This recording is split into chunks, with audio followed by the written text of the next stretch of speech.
Le crépuscule d'une souveraineté, l'affaire Jovenel Moïse et le destin d'Haïti. L'appel du devoir au milieu des ruines.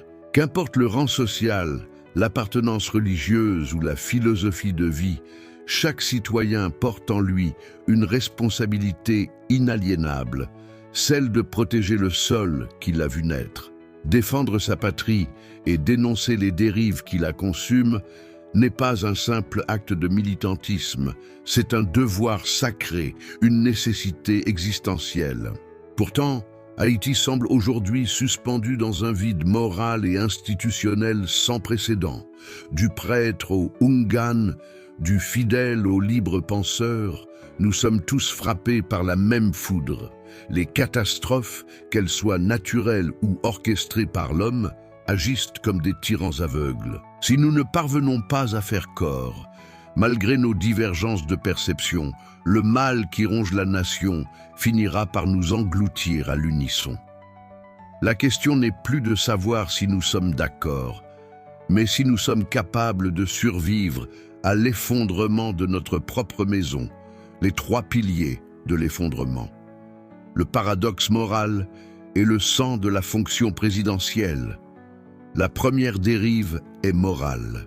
Comment comprendre qu'au sein d'une société qui se réclame de Dieu, des hommes de foi puissent être cités dans des complots de sang?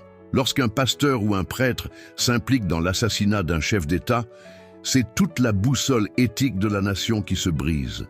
Le précepte de non-violence et le message « Aimez vos ennemis » sont sacrifiés sur l'autel d'ambitions obscures.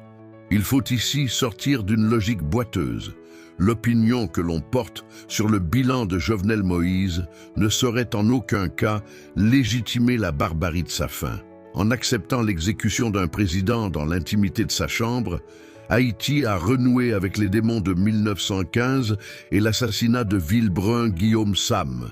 C'est une humiliation qui dépasse l'homme pour atteindre la fonction, transformant la politique en un terrain de chasse sauvage où seule la force brutale dicte la loi, l'énigme du timing et la main invisible de l'impérialisme. Pourquoi Jovenel Moïse n'a-t-il pas été éliminé au début de son mandat? Pourquoi attendre les ultimes mois de sa présidence? Cette question fondamentale pointe vers les intérêts des grandes puissances qui maintiennent leurs pieds sur le cou d'Haïti depuis plus d'un siècle.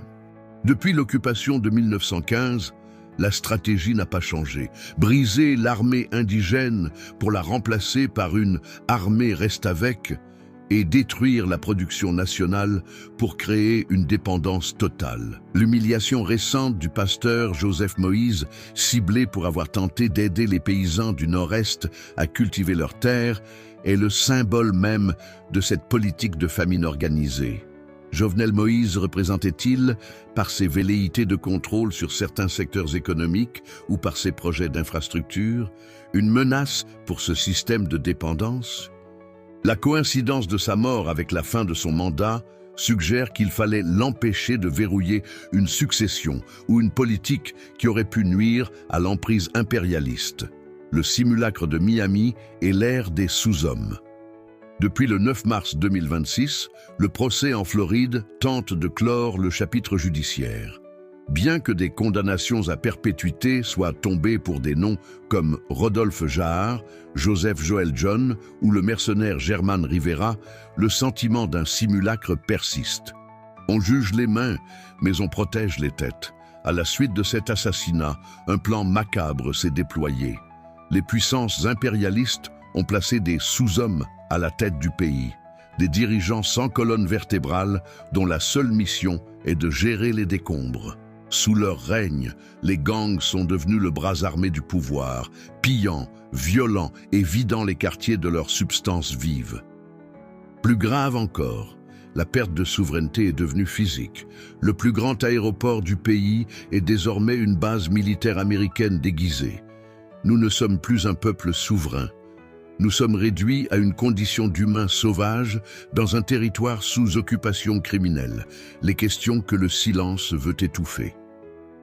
L'assassinat de Jovenel Moïse n'était pas un acte isolé, mais le déclencheur d'une phase de déconstruction totale de l'identité haïtienne. Pour comprendre l'ampleur du désastre, nous devons nous poser ces 3 questions fondamentales. Qui sont les véritables auteurs intellectuels?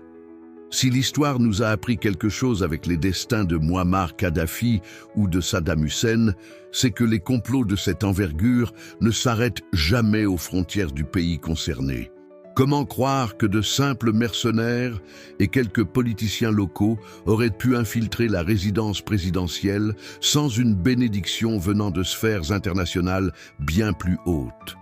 Quel est l'objectif final du chaos sécuritaire actuel?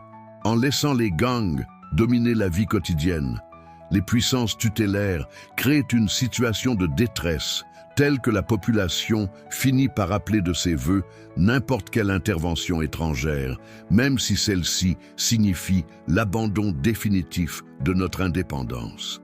Haïti peut-elle encore renaître de ses cendres? En transformant nos infrastructures en bases militaires et nos dirigeants en marionnettes, l'impérialisme tente d'effacer l'idée même d'une nation haïtienne. En conclusion, la mort de Jovenel Moïse n'est que la partie émergée d'un iceberg de trahison.